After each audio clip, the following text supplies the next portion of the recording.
नमस्कार मित्रों, आज हम एक अनोखी यात्रा पर निकल रहे हैं। ओशो की पुस्तक सुनो भई साधो की यात्रा। यह कोई साधारण किताब नहीं है, यह कबीर की गूंज है और उस गूंज को ओशो की आंखों से देखने का प्रयास है। यह किताब कुल 22 प्रवचनों का संकलन है, जिन्हें ओशो ने कबीर की साखियों और दोहे पर बोलते हुए दिया था। ओशो ने कहा था, कबीर आदमी नहीं है, आग है, जिसे छू लेंगे वह जल जाएगा। और अगर तुम सचमुच सुनने को तैयार हो तो यह आग तुम्हें राख कर देगी और राख से एक नया जन्म होगा। कबीर की वाणी ओशो की जुबान से हमारे भीतर ऐसे उतरती है जैसे बिजली कड़कती हो। एक कहानी से शुरुआत करते हैं। कहा जाता है, एक दिन कबीर गंगा किनारे कपड़ा बुन रहे थे। एक पंडित वहां आया और बोला, कबीर, तुम क्या जानते हो धर्म का? तुम तो जुलाहा हो, शास्त्र पढ़े ही नहीं। कबीर हंस पड़े और बोले, पढ़े गुनी पंडित भया, पढ़े तो गधा होए, ढाई आखर प्रेम का, पढ़े सो पंडित होए। ओशो इस दोहे पर कहते हैं, कबीर ने सारी विद्या, सारे वेद शास्त्रों को एक ओर रख दिया और कहा, ढाई आखर प्रेम का। और मैं कहता हूं, यही कबीर की क्रांति है, क्योंकि प्रेम में न हिंदू है न मुसलमान। प्रेम में कोई शास्त्र नहीं, कोई बंदिश नहीं। यह किताब क्यों सुनो भई साधो कहलाती है? क्योंकि कबीर की पूरी वाणी एक पुकार है, सुनने की, जागने की। ओशो कहते हैं, कबीर बार बार कहते हैं सुनो, क्योंकि सुनना ही साधना है। अगर तुम मौन हो गए और भीतर तक सुनने लगे तो वहीं सत्य प्रकट हो जाएगा। आज भी हम शोर में जी रहे हैं। बाहर की आवाजें इतनी हैं कि भीतर की पुकार सुनाई नहीं देती। कबीर का सुनो दरअसल भीतर उतरने का आमंत्रण है। कबीर की आग और ओशो की दृष्टि। कबीर को लोग अक्सर साधु या भक्त मान लेते हैं, लेकिन ओशो कहते हैं, कबीर साधु नहीं है, विद्रोही है। वे मंदिर भी तोड़ते हैं, मस्जिदें भी तोड़ते हैं। वे हर जगह चोट मारते हैं जहां झूठ पल रहा है। लेकिन जो प्रेम का बीज अपने भीतर बोले, उसके लिए कबीर अमृत हो जाते हैं। एक और कथा आती है। कबीर के शिष्य पूछ बैठे, गुरुजी, आप बार बार भीतर की बातें करते हैं, पर हमें ईश्वर तो बाहर दिखता है, मंदिर में, मस्जिद में। कबीर हंसे और बोले, मस्जिद ऊपर आसमान में और मंदिर धरती पर। कहे कबीर दोनों झूठे हैं, सच्चा है भीतर का दरबार। ओशो कहते हैं, कबीर का ईश्वर कहीं और नहीं है, तुम्हारे भीतर धड़कन में है, सांस में, मौन में है। बाहर दौड़ते दौड़ते तुम उसे चूक जाओगे। रुकना, सुनना, देखना, यही साधना है। इस पुस्तक में ओशो कबीर की साखियों को लेकर जीवन के हर पहलू पर प्रकाश डालते हैं। प्रेम, गुरु, भक्ति, ध्यान, मृत्यु और विद्रोह। हर प्रवचन ऐसा है जैसे आग और फूल साथ मिल जाएं, कभी जलाते हैं, कभी महकाते हैं। कबीर को पढ़ना मत, सुनना। किताब में शब्द हैं, लेकिन कबीर का सार शब्दों के बीच की खामोशी में है। और जो सुन ले वही साधो है। अब तक हमने जाना कि सुनो भई साधो कोई साधारण पुस्तक नहीं, बल्कि कबीर की ज्वाला है। कबीर की पुकार है सुनो, और ओशो की वाणी हमें यह सुनना सिखाती है। हमने देखा कि सुनो भाई साधो दरअसल एक पुकार है, कबीर की और ओशो की। यह पुकार है भीतर की ओर लौटने की। आज हम इस किताब के दूसरे आयाम में प्रवेश करेंगे, प्रेम, गुरु और ध्यान। कबीर का प्रेम। कबीर का प्रेम साधारण नहीं है। यह न तो देह का है न ही भावना का। यह प्रेम उस अज्ञात से है जो हमारे भीतर है। कबीर कहते हैं, प्रेम न बाड़ी उपजे, प्रेम न हाट बिकाए, राजा प्रजा जेही रुचि करे, शीस दई ले जाए। ओशो कहते हैं, कबीर का प्रेम सौदा नहीं है। यह मोल भाव नहीं है। यह तो आत्मा की प्यास है जो केवल ईश्वर से बुझती है। प्रेम अगर शर्तों में है तो प्रेम नहीं है। प्रेम अगर डर पर है तो प्रेम नहीं है। प्रेम वही है जो बिना कारण है। एक कथा आती है, कबीर की पत्नी लोई ने उनसे पूछा, तुम हर समय किसी अदृश्य प्रीतम की बातें करते हो, वह कौन है? कबीर मुस्कुराए और बोले, वह मेरे भीतर का प्रियतम है, जिसे शब्दों में कहना असंभव है। आंखें बंद कर लोई, वही तुम्हें भी छू लेगा। ओशो कहते हैं, प्रेम वही है जो भीतर की आंखें खोल दे। बाहर का प्रेम तो आंखें बंद कर देता है, भीतर का प्रेम आंखें खोल देता है। गुरु का रहस्य। कबीर की वाणी में गुरु का महत्व अद्वितीय है। उनका प्रसिद्ध दोहा है, गुरु गोविंद दोऊ खड़े, कांके लागू पाए, बलिहारी गुरु आपने गोविंद दियो बताए।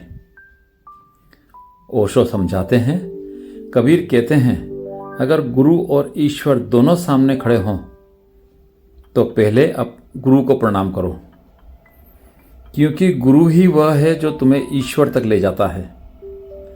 गुरु दर्पण है, उसमें तुम अपना असली चेहरा देख पाते हो। ओशो ने एक बार कहा, गुरु कोई व्यक्ति नहीं है, गुरु एक उपस्थिति है। जब तुम किसी के पास बैठकर मौन में डूब जाओ और तुम्हें लगे कि तुम्हारे भीतर कुछ खिल रहा है, वही गुरु है। गुरु बाहर नहीं, भीतर की गूंज है। एक घटना बताई जाती है। कबीर के पास एक युवक आया। उसने कहा, मैंने बहुत गुरु बदल डाले लेकिन शांति नहीं मिली। कबीर बोले, गुरु बदलते रहोगे तो शांति कहां से मिलेगी? गुरु को मत देखो, अपने भीतर उस प्रकाश को देखो, तभी शांति है। ओशो कहते हैं, गुरु का काम सिर्फ तुम्हें भीतर धकेलना है, बाकी यात्रा तुम्हें अकेले करनी है। ध्यान का मार्ग। कबीर की साधना ध्यान पर आधारित है, लेकिन ध्यान कोई तकनीक नहीं, कोई क्रिया नहीं। कबीर कहते हैं, मन के मति ना चलाइयो, मन की मति फंद। कहे कबीर सुनो भई साधो, यही ध्यान का छंद। ओशो कहते हैं, कबीर ध्यान को कठिन साधना नहीं मानते। वे कहते हैं, बस मौन हो जाओ, बस भीतर सुनो। ध्यान कोई योगासन नहीं है, ध्यान कोई पूजा पाठ नहीं है, ध्यान तो बस साक्षी हो जाना है। ओशो ने ध्यान को समझाते हुए कहा, ध्यान का अर्थ है जो है उसे बिना तोड़े, बिना बदले देखना। मन भागेगा, विचार आएंगे, लेकिन तुम बस साक्षी बने रहो। कबीर ने कहा है, बस देखो, यही ध्यान है, प्रेम और ध्यान का संगम। कबीर के लिए प्रेम और ध्यान अलग नहीं है। वे कहते हैं, अगर प्रेम है तो ध्यान सहज हो जाएगा, और अगर ध्यान है तो प्रेम स्वयं खिल जाएगा। ओशो इस मिलन को ऐसे समझाते हैं, प्रेम हृदय का फूल है और ध्यान उसकी सुगंध। फूल के बिना सुगंध नहीं, और सुगंध के बिना फूल अधूरा। कबीर ने कहा, प्रेम और ध्यान दो नहीं हैं, वे दोनों मिलकर सत्य का द्वार खोलते हैं। कबीर की वाणी प्रेम की अग्नि है, गुरु का दीपक है और ध्यान का मार्ग है। जिसे सुनने की कला आ जाए, उसके लिए जीवन ही परमात्मा का गीत बन जाता है। मित्रों, कबीर की वाणी सिर्फ प्रेम और ध्यान तक सीमित नहीं रहती, वह मृत्यु की गहराइयों में उतरती है, समाज के पाखंडों को तोड़ती है और विद्रोह की ज्वाला बन जाती है। ओशो कहते हैं, कबीर आदमी नहीं है, क्रांति है। कबीर का जन्म इसलिए नहीं हुआ कि मंदिर बनाया जाए या आश्रम खड़े हों। उनका जन्म इसलिए हुआ कि झूठ की जड़ें हिले और सत्य की नींव रखी जाए। मृत्यु का रहस्य। कबीर मृत्यु को अंत नहीं मानते, बल्कि उत्सव मानते हैं। कबीर कहते हैं, जब मैं था तब हरि नहीं, अब हरि है मैं नाही। सब अंधियारा मिट गया, दीपक देखा माही। ओशो कहते हैं, कबीर की दृष्टि में मृत्यु दरवाजा है। जब मैं गिर जाता है तब सत्य प्रकट होता है। जब तक अहंकार है तब तक ईश्वर अनुपस्थित है। अहंकार मिटा, मृत्यु को गले लगा, तभी जीवन का परम रहस्य खुलेगा। कहा जाता है, जब कबीर मृत्यु सैया पर थे तब हिंदू और मुसलमान दोनों झगड़ने लगे। हिंदू कहने लगे, इनका अंतिम संस्कार होगा। मुसलमान कहने लगे, इनकी कब्र बनेगी। कबीर हंस पड़े और बोले, तुम झगड़ो मत, मैं तो जा चुका हूं, मुझे जलाओ या गाड़ो, इससे क्या फर्क पड़ता है। जब चादर हटाई गई तो वहां फूल पड़े थे। आधे हिंदुओं ने ले लिए और आधे मुसलमानों ने। ओशो कहते हैं, कबीर का जीवन और मृत्यु दोनों एक ही संदेश है। सत्य को बांटा नहीं जा सकता। सत्य हिंदू या मुसलमान नहीं होता। समाज और पाखंड पर चोट। कबीर ने हर उस जगह चोट मारी जहां झूठ पलता है। मंदिर हो, मस्जिद हो, पंडित हो, मौलवी हो। कबीर कहते हैं, माला फेरत जुगत जुग भया, फिरा ना मन का फेर, कर का मन का छोड़ दे, मन का फेर। ओशो इस पर कहते हैं, कबीर ने सीधे सीधे कहा कि पूजा पाठ से कुछ नहीं होगा। मन को बदलना है, भीतर को बदलना है। लेकिन लोग बाहर के खेल में उलझे रहते हैं, माला फेरते रहते हैं और मन वहीं का वहीं रहता है। एक कथा है, एक पंडित ने कबीर से पूछा, तुम मंदिर क्यों नहीं जाते, पूजा क्यों नहीं करते। कबीर ने हंसकर कहा, मंदिर जाऊं तो वहां पंडित बैठा है, मस्जिद जाऊं तो मौलवी बैठा है, दोनों बीच में दीवार है। मैं सीधे भीतर जाता हूं, क्योंकि ईश्वर तो वही है। ओशो कहते हैं, कबीर का ईश्वर बिना पते का है, न मंदिर का, न मस्जिद का, न गिरजाघर का। जो भीतर उतरता है वही उसे पाता है। विद्रोह की ज्वाला। कबीर सिर्फ संत नहीं थे, वे विद्रोही भी थे। उन्होंने धर्म, समाज और सत्ता के झूठे ढांचों को नंगा किया। कबीर कहते हैं, पाहन पूजे हरि मिले तो मैं पूजू पहाड़, ताते तो चाकी भली पीस खाए संसार। ओशो कहते हैं, कबीर ने कहा, अगर पत्थर पूजने से भगवान मिलता है तो पहाड़ सबसे बड़ा भगवान है, लेकिन यह सब ढोंग है।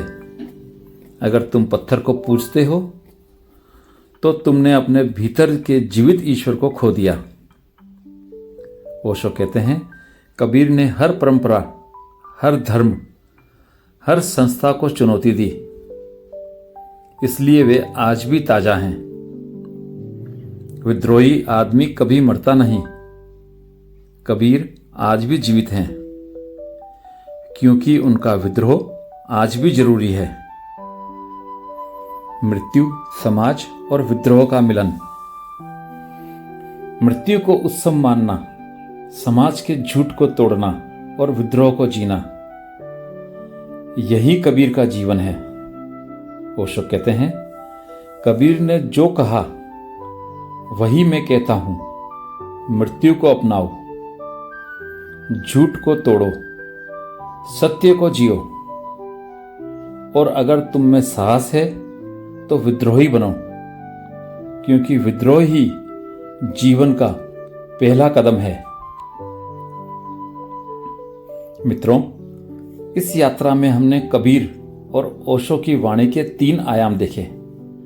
प्रेम और गुरु का रहस्य, ध्यान का मार्ग, मृत्यु और विद्रोह का नग्न सत्य। आज हम इस पूरी यात्रा को समापन तक ले चलेंगे। यह समापन है, लेकिन साथ ही एक नई शुरुआत भी।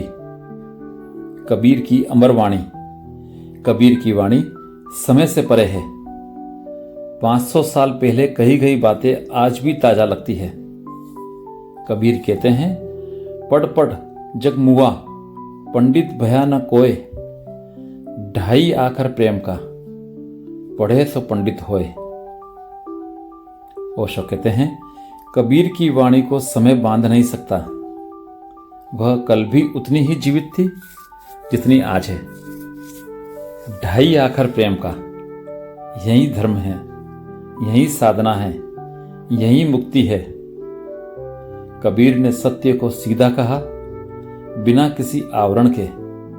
न संस्कार, न रीति रिवाज, न कोई दिखावा। ओशो ने इसे समझाते हुए कहा, कबीर का सत्य बहुत नग्न है और लोग नग्न सत्य से डरते हैं। लोग वस्त्र चाहते हैं, कभी वेदों के वस्त्र, कभी कुरान के वस्त्र। कबीर ने सब वस्त्र उतार फेंके और कहा, सत्य को देखो उसी रूप में। वर्तमान जीवन में कबीर और ओशो। आज की दुनिया में जहां हर कोई भाग रहा है, कबीर की पुकार पहले से भी अधिक जरूरी हो गई है। कबीर कहते हैं, कबीरा खड़ा बाजार में, लिए लुकाटी हाथ, जो घर फूके आप ना, चले हमारे साथ। ओशो कहते हैं, कबीर की यह पुकार आज भी है। अपना घर जलाओ। यहां घर का मतलब अहंकार से है, अपनी झूठी पहचान से है। अगर तुम सचमुच साधो हो तो अपने भीतर का पाखंड जलाओ और हमारे साथ चलो। ओशो ने आधुनिक मनुष्य के लिए कहा, तुम्हारे पास सब है, विज्ञान है, तकनीक है, साधन है, लेकिन शांति नहीं है। कबीर कहते हैं, शांति बाहर से नहीं आती, शांति भीतर है। सुनो और भीतर उतर जाओ। कबीर, मौन और आनंद। कबीर का अंतिम संदेश आनंद है। कबीर कहते हैं, निर्गुण का घर गांव न कोई, ना कोई जाति बिराद। कहे कबीर सुनो भई साधो, वही है सच्चा वाद। ओशो कहते हैं, कबीर ने निर्गुण की ओर इशारा किया है, जहां कोई रूप नहीं, कोई नाम नहीं, कोई धर्म नहीं, वही मौन है, वही आनंद है।